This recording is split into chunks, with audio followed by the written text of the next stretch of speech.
Hi, everybody. I'm Brittany Lewis with Forbes Breaking News. Joining me now is Executive Director of Soul Strategies, Z. Cohen-Sanchez. Z, thank you so much for joining me. Yeah, thanks so much for having me. I'm excited to be here. Of course, we have a lot to discuss. A new Wall Street Journal poll is out, and the news doesn't look so good for President Joe Biden. In a hypothetical 2020 rematch, Trump is beating President Biden 47% to 43%. So when you hear that, what do you think? I think we have a lot of work to do in the next year. And to be honest, as a political operative in this space, and I've been doing this for over 10 years, I think, there's a lot of things that could happen between now and then to slim that path even further. Things like a third party jumping in, which we could see by the Wall Street Journal poll, but also other polls that's going to severely affect President Biden, not so much Trump, particularly Kennedy, if he's able to get on the ballot, but others as well. And so I think that, right now with that 4 point gap, I think that could be the best it gets for us. So I do think that we have a lot of work to do in the next year. What does that work look like? Because if you're saying this is the best it gets for us, the Wall Street Journal poll also found his approval rating is low. We'll discuss that in a bit. But what does the pathway to victory look like between now and Election Day 2024? Yeah, I think so. A couple of things. I think one is that President Biden, we have to stop throwing facts out at people because the reality is that the working class, whether it's true or not, and we understand that the stats are actually really truly in Biden's favor right now. Biden has done much better on the economy than Trump did. He's passed far more legislation than Trump has. He's done all of those things, but that does not mean that the working class doesn't feel this pain and this struggle. And so instead of spitting out facts to people, we really need to start to focus on the things that matter and acknowledging that hurt, but then also making sure that people understand the dangers of Trump. And it can't just be, I'm not Trump, right? That's not, I mean, we did that in 2020. It didn't work. Well, it worked, but by a very slim margin. Hillary tried that. It truly did not work. And so we need to really start talking about what those dangers actually look like. It can't just be that we can't just use these terms and use them so loosely. We have to start talking about what that's actually going to mean for the working class. Let's talk about that because the economy continues to be the top issue for voters. President Biden actually attached his name to the economy, Bidenomics, and this Wall Street Journal poll found that less than 30% of voters view the economy as favorable. So your inflation is down, GDP is up, unemployment is low, wages are growing faster than inflation, but that's not what people are feeling. People are feeling, hey, my bank account is like shrinking, my wallet hurts. So A, why the disconnect? And B, how do you change the messaging around the economy? Yeah, well, I think the disconnect, a big part of that is COVID. I think that COVID really took us through a loop. And I think that, even though all these numbers are up, it's still not where we should be, right? And so even though we have this the numbers getting better, we're not talking about the fact that Biden just came out of a Trump election, right? Or Trump presidency. And so, and nobody talked about the fact that, before that, it was Obama. And unfortunately, Trump got to ride the positive wave of Obama for the first 2 years. And so we always have this cycle happen where the last 2 years of the presidency, right, is the wave that they ride. And so Trump got the favorability of getting to have, all the glory because the economy was very good when he came to office. But he left in complete disarray. And so Biden had to clean things up. And I don't think that he's been able to do as much as he's wanted to do because we were in such a terrible state coming out of COVID that I think he didn't get the recognition, right? That's not to say that I think that Biden is the best choice for the Democratic Party. That's not to say that we couldn't have somebody have done better. It's just to say that I think he did sort of unfortunately have to ride off of Trump that had destroyed the economy, which is also something that he does not talk about frequently enough in his messaging. Let's talk about his messaging. I know you're saying he's not your first choice of candidate. Many Americans feel that they don't want to see this rematch. They don't want a 2020 rerun. But as we sit here now, he says he's running. It appears that he's going to be the Democratic Party's nominee. So between now and November, how does he change the tide when it comes to the economy? How does he switch that messaging? What should he be saying? Yeah, absolutely. Well, I think there's a couple of things that he can't be talking about. I think one is that he has to start with the facts about Trump. He's got to talk to people about the fact that, all Trump supporters want to talk about the national debt, right? So let's have a real conversation about the national debt. Trump put us in a hole of what, $8.4 trillion. I mean, the numbers are subject to change, right? But most places say it's anywhere between 7.2 and 8.4 trillion dollars. What did he do with that money? Not very much.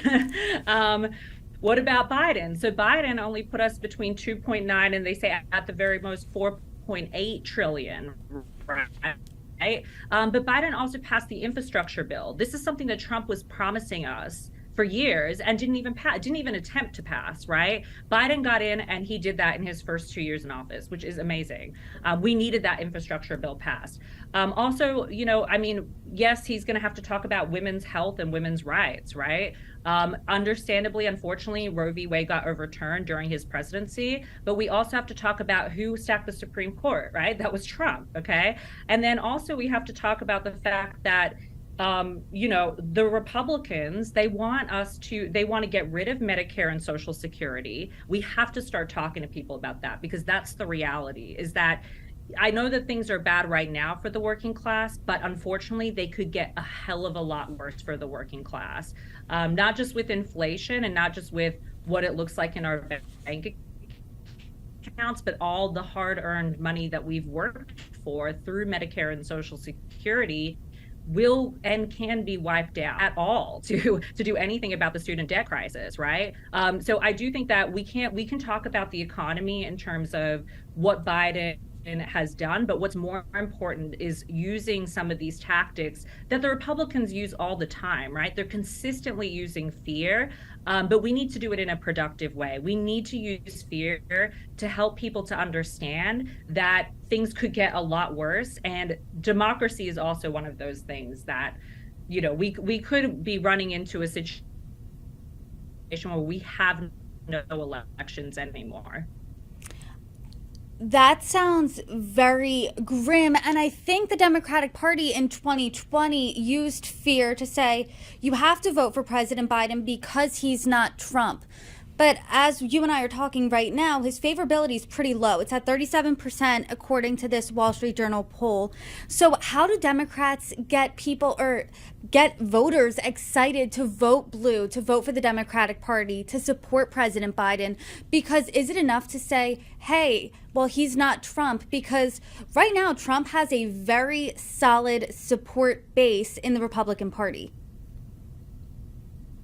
He does. And no, it's not enough. And I think that there's a couple of things that Biden can do, right? I think that Biden needs to admit that he is on his way out. I think that will make people feel a lot more comfortable because that's the reality of the situation. And I think that he needs to show that through supporting young people, right? There are plenty of young people running for office across this country, some of them as high as seats for US Senate, for Congress. And if he can get in front of people and say, I'm supporting the next generation. Right now, we're in a situation where democracy's on the line. I can't step back. It's too late. But I also understand that we're in a situation where it is time to pass the baton forward and we need to support young people. I think that will go really far for him. I think people will really respect that. I think just the fact that he doesn't talk about this at all. And it's like, I think a lot of young people are sitting here thinking, is he going to die in office, right? Like, is that what we want for this generation? And that's not what people want. People are tired of the same old, average age of being in Congress is 55, average age of being in the US Senate, I believe is somewhere around like 60, 65. That's, I think young people are frustrated by that. I think that they want something different. And honestly, not just young people. I think older people are frustrated by it too. Yeah, essentially, people are looking for younger representation representation. They're looking for folks that are going to be around to see their grandkids grow and to be there to represent them. And same thing with their own children. And I think that when they see Biden, that doesn't resonate with them. And so I think that Biden could definitely step up and start doing some of that work. But then also, I think that he needs to start talking about the facts with Trump, right? The messaging cannot just be I'm not Trump, vote for me, right? That's not strong enough messaging. We have to talk about the working class struggle, which Biden has not done very much. We need to talk about the elimination of women's rights. We need to talk about what the Republicans are trying to do, as I said, with Medicare, with Social Security. We need to talk about the speech that Trump has, how he uses terminology that's similar to Hitler, which also Biden has not talked about. And ultimately, we need to talk about what does the loss of democracy actually look like. I think it's just, when we say like we're going to lose democracy, that feels very airy to people, right?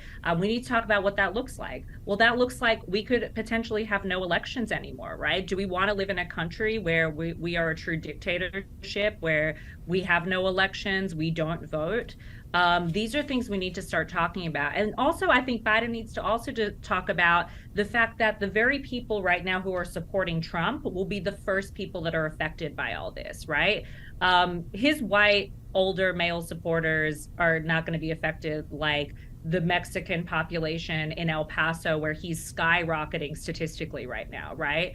There are a lot of folks that are illegal immigrants that are in El Paso, Texas right now, where Trump is doing amazingly well in the polls. And those are going to be the first people that are affected.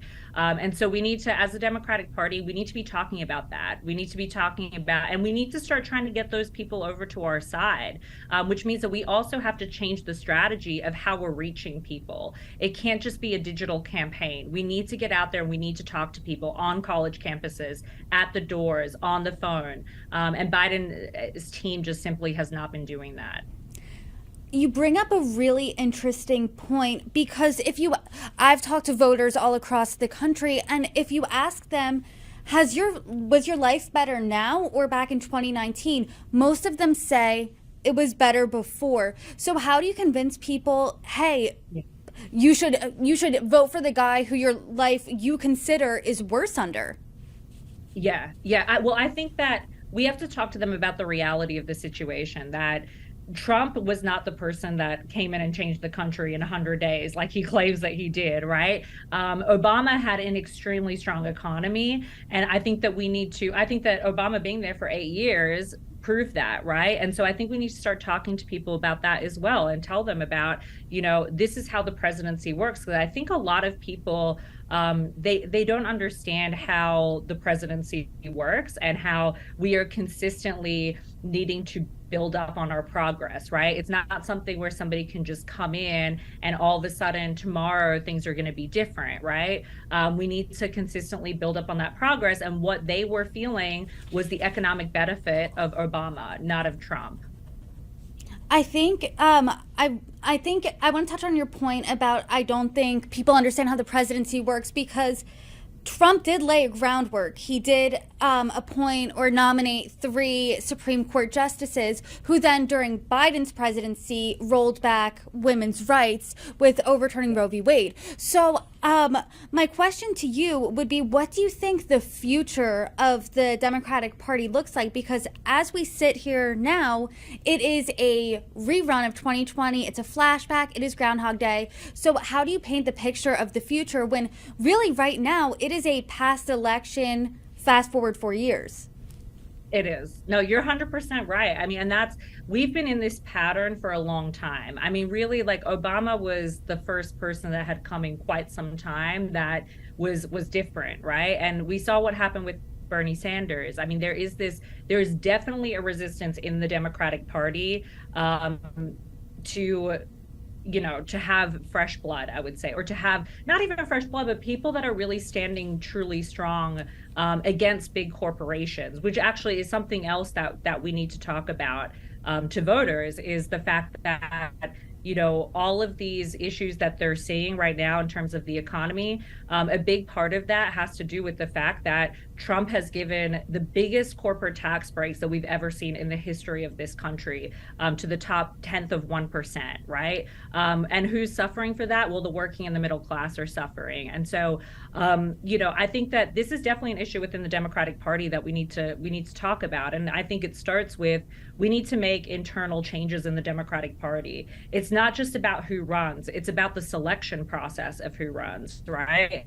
And this is something at Soul that we're trying to change by getting younger women involved in the political process, or just women in general involved in the political process, more working people involved, more union people involved. Because the reality is that when we have out of touch people that are running the Democratic Party, that's when we have situations like this, where we have people like Biden, who has been elected for the last 50 years and is not willing to change anything. And so we really need to stand strong as a working class and get behind the Democratic Party. I know people have said that, oh, well, there's no hope, we need to just have a third party. But I don't think that that's the answer, because we don't have the infrastructure to be able to do that. We need to change the party from within, which starts with getting more working people involved and also getting them to run for lower offices. How do you change the party from within? Because what I'm hearing from you is the party right now, as you're describing it, is out of touch. So how do you find people with their finger on the pulse? Yeah, I mean, I think that what we have to do is that we have to start by the ground up, right? As Bernie talks about, all politics starts from the bottom up, and that means that we have to get people running and involved in their city council elections. We have to get people running for the state legislature. So much of the time, people want to skip and they want to go to Congress, or they want to go to the U.S. Senate. But the reality is that it's much, much bigger than that. There's also so many party positions available. We work in states, I'm not even kidding, where, I mean, these party positions are literally available for grabs. Like, nobody even wants to work at the party in some of these more rural states. I mean, we've talked with folks in rural Ohio, rural Virginia, rural Arkansas, and they literally are like, they don't even have a party chapter anymore because nobody's willing to do the work. And so there's a massive opportunity available for people to get involved in the party and climb the ranks, so that they can end up getting into positions where they're making these massive changes at like the U.S. Senate level and at the presidency level. But it definitely starts locally, and I think we have a apathy that we have to overcome to make people understand that that possibility is available for them, and they can climb up much, much quicker than what they think. As we are about to enter another year, another election year, a big presidential election at the end of the year, what do you think is missing from the national conversation when it comes to the Democratic Party? Well, I think that I mean, there's a lot that's missing from the conversation, but I think that we really have to start talking about what the party looks like for the future, like what we were just talking about. I think that the frustration that a lot of people are having is that, like you said, it's like Groundhog Day. Like, this just like keeps happening over and over again. And I think that if we can paint a picture forward of what it looks like after Biden for people, I think that's going to invigorate people to want to get involved. I think right now all they're saying is, okay, well, what after Biden, right? Like, what happens next? Is it going to be Kamala? Is it going to be one of the same people that we've seen for the past 20, 30, 40, 50 years? And I think that if we can show them that path forward, we're going to have a lot better chance at getting them to come over to our side for this election. Because, like you said, President Biden is the presumed nominee at this point. So there's not a path forward at this time for another candidate. Would that have been great? Yes. But unfortunately, I think it's just too late. Ballot access is pretty much over at this point. So I think that we need to work with what we've got. And Biden really has to not just paint that picture forward, but he needs to talk about those key elements. Taking away Medicare and Social Security, the fact that Trump has even said that himself, talking about the elimination of women's rights entirely, which also talks about the fact that the Republicans are trying now to make it so that women can't even leave the state for a medical abortion, which would completely, could kill women. I think that he needs to talk about the environment, and I think if he can do all that while also talking about the fact that Trump is continually making sure that the top tenth of 1% is getting more and more and more, it's going to help him, because all Trump is talking about right now is he's using Bernie Sanders populist style messaging.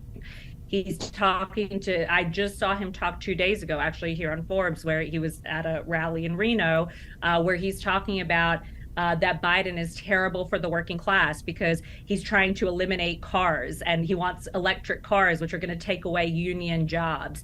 That's the kind of messaging that we need to combat with. And the way Trump has boiled it down, how do Democrats boil it down? Because right now in politics, it seems like Republicans are really on the offense and they have messaging more down pat than Democrats. Yes, 100%. Yeah, they do. And I think that what we can't stop what their messaging is. I think that that's really important to note, because I think Democrats are always trying to think of ways where they can, quote unquote, stop their messaging. I think that we just need to go into it knowing that Trump is going to continue on this populist messaging because it worked for him before, right? If it was a Bernie versus Trump election, it would be very interesting because the messaging would be so similar. I think people would almost be confused, right? But the difference is that Trump is a liar. And we need to start talking about that too, of like the fact that, 24 people in his close orbit have said that he's dangerous. That is things that we need to start advertising on. As I said, all of these issues with the Medicare and Social Security, I think that these are things that people don't, it just hasn't been mentioned. I don't think that Biden has mentioned the fact that Republicans are trying to do these things. And so we need to turn it around and say, actually, Trump is not good for the working class. And this is why. Talk about the infrastructure bill, talk about all of these things that he should have done and didn't do. And then I think we can start to slowly perhaps get back the trust of voters. We also have to be so focused on women, because it looks like Trump is losing support with women, and 4 points is not a lot of points. We can easily make inroads by infiltrating some of those groups. And I think we need to go to the college educated women and women in general, and we need to start talking to them about what the complete loss of its bodily autonomy looks like, not being able to go out of state, but also other things, right? Being literally put in jail because, a baby that you wanted died in your body. Like that's, it's literal cruelty, and talking to them about those issues. As we look into 2024, what's one thing you have your eye on right now?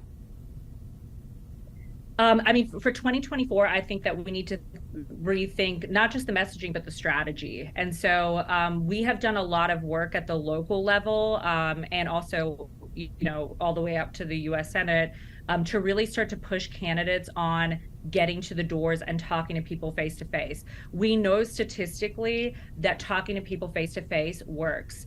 The problem is that we have this issue in our industry on the Democratic side. I would say it's very prevalent. I'm not sure if it's more prevalent than on the Republican side, but we have a lot of consultants in this industry that push for strategies that don't make sense for winning, but make sense for lining their pockets. Some of those strategies are incredible, like robust digital programs that are, I would think, like completely overused and useless spend is what I would say.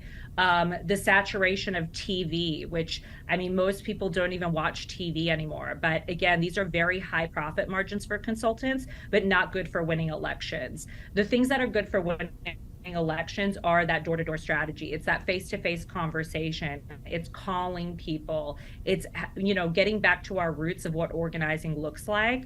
And I think that right now we need to really focus on that. We need to get to college campuses and we need to register people, because the reality is that if you're 18 to 21, you can even vote in the last election. So you might not have an opinion on Biden, right? Which could be very helpful for Biden. And so we need to get out there and we need to talk to those folks and we need to get them registered.